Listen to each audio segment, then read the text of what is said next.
yung gagawin niya, gulong-gulo na daw siya, ganyan, ganyan. Sabi ko sa akin, sabi ko, akala ko sabay natin haharapin. Tulad ng sinabi mo sa akin, sabi ko sa kanya. Ba't pa na biglang nagbago ka rin? Nag-iba ka rin, sabi ko sa kanya. Sabi niya, hindi na daw niya alam yung gagawin kasi yan nga. I got supplies. Maniwala ka doon. Tapos sinabi ko sa kanya, kaya sabi ko, tapatin mo nga ako. Mahal mo na ba? Sabi ko sa kanya. Kasi, kung mahal mo na, kung ano, yan ang talagang plano mo, paubaya ako, sabi ko sa kanya. Sabi niya, hindi nga. Wala ako sa kanya, sa bata lang, sa bata. So, yung laging reason yung bata. So, sabi ko, kung sa bata, okay, tanggap ko naman eh. Ang akin lang, iwas ka rin konti. Huwag mo paramdam sa akin na parang mahalaga na siya pakisa sa akin. Kasi kung sa bata lang, andyan naman yung oras mo sa bata eh. Kung bata lang talaga, sabi ko sa kanya.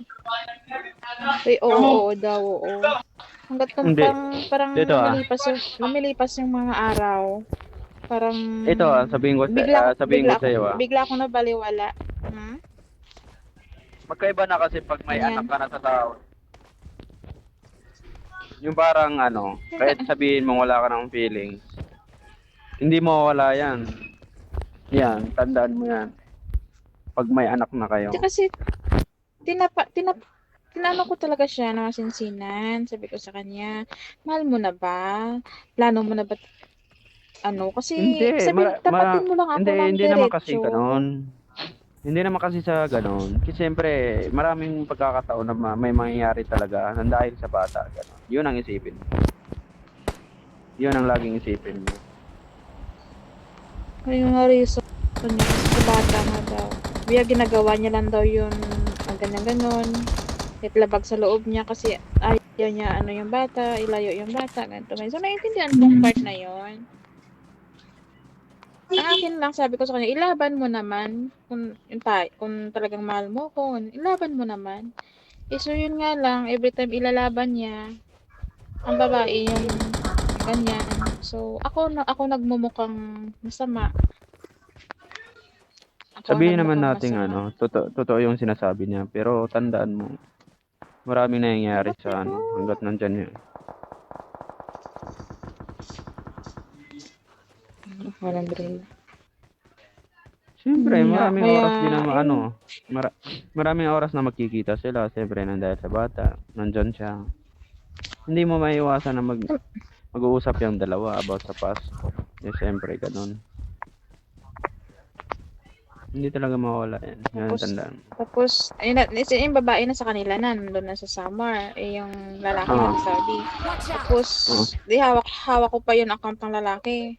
Sinabihan ko pa talaga. So, parang ewan ko, pumapasok sa isip ko. Sabi ko nga, minessage ko yung babae, kinausap ko yung babae. Sabi ko, parang sa akin pa nanggaling na, bakit hindi mo matanggap na kami?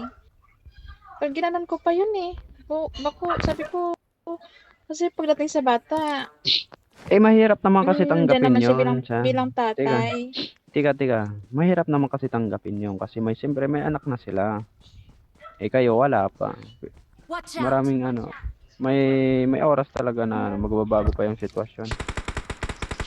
Doon nga nangyari, nagbigay ng bagong sitwasyon. Doon ako na damdam lahat, kumbaga. Sabi ko nga sa lalaki, tulad ng sinabi mo, kaya mo harapin yung maaring consequences. Yung sabi mo lang, ilaban mo lang, meron tayo. Pero parang bigla mo kong iniwan sa ere. Sabi kong ganun. Alis ko doon. May kita ka doon. Kita ka doon.